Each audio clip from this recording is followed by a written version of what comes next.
سلامونه ملګرو، جاوید وفا یم او د پښتو څانګې نه تاسو ته مخامخ بیا راغلی یم.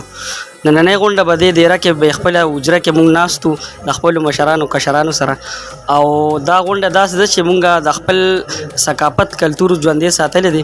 عموما د اختر په موقع یا دغه شان د جمعې په ورځ باندې دا ټول مشران کشران مونږ دلته یو ځای روټۍ خورو، دې سره مینه محبت سیوا شي زیاتېږي. په دغه سلسله کې دا نننۍ راغونډه وه.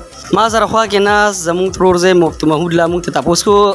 مفتي محمود لا څنګه نننۍ پروګرام مزه وکړله دلته چې مونږ ماشاءالله ماشاءالله ډېر خوند یې وکړو. ټول راغونډ شو، ویرونه خورایونه ماماګانو ترونه ټول راغونډ شو. الحمدلله د حجرې ناسته د حجرې د غونډې باندې دا روټۍ خوړل ډېر ماشاءالله ډېره مزه یې وکړله. او تاسو څه وایئ پیغام څه ورکړه چې داسې غونډې په کار ده چې وشي او حجرې ابادې شي؟ بالکل بالکل زما طرف نه دا پیغام دی چې ټولو له دا پکار دی چې د حجرې کې دغه شانتې راغونډېږي، خپل منځ کې مینه محبت دې سره سیوا کېږي او ډېره ښه خبره ده، ډېره خوشحالۍ خبره ده او انسان ورسره ډېر مطمئن وي. زما والد صاحب تریاک صاحب ناست دین هم تپوس کوم. ابو تاسو څه وایئ د دې متعلق د نننۍ غونډې مطابق؟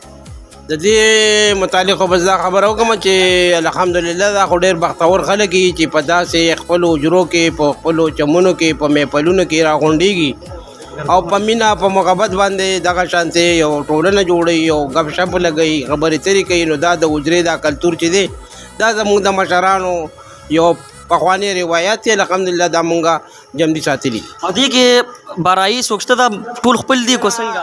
الحمدلله بارایي خو په دې کې یو قسم نشته دی نه. اعلان کې څه ملګري کور ته لاړل دا ټول زموږ خپل ورونه دي، قریون هم دي او ورونه هم دي.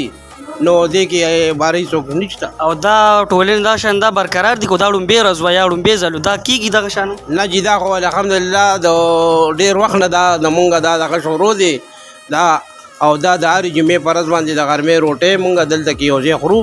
او دا هم پکې نشته چې فلاني څه راوړه فلا، خو چې څه کور کې تیاري بس په مینه دا ټولو ته دا درخواست دی. که نور خلک هم دا دغه کوي نو په دې څه خرچه نه راځي چې کور روټۍ خوري حجرې ته یې راوړی یو ځای وخورې. نو دغه پکې یو مینه ده، یو مزه ده، محبت سیوا کېږي. اخرې کې بس لنډ غونته څه کلام پیش کړي د کتونکو یا مینه والو ته پښتو څانګې پیج والو ته؟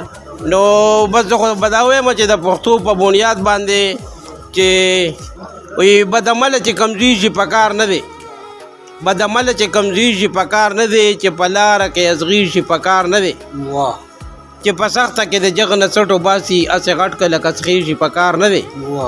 او تاریاک وایي چې په لار د پښتو نه ځي دغه ځوان کوي سبزي شي په کار نه دی. د تریاک صاحب د ښایسته خبرو کلام نه بعد مونږ له راکې پښتو څانګې له مونږ له راکې اجازت د بل پروګرام سره زموږ سره اوسئ. الله پامان.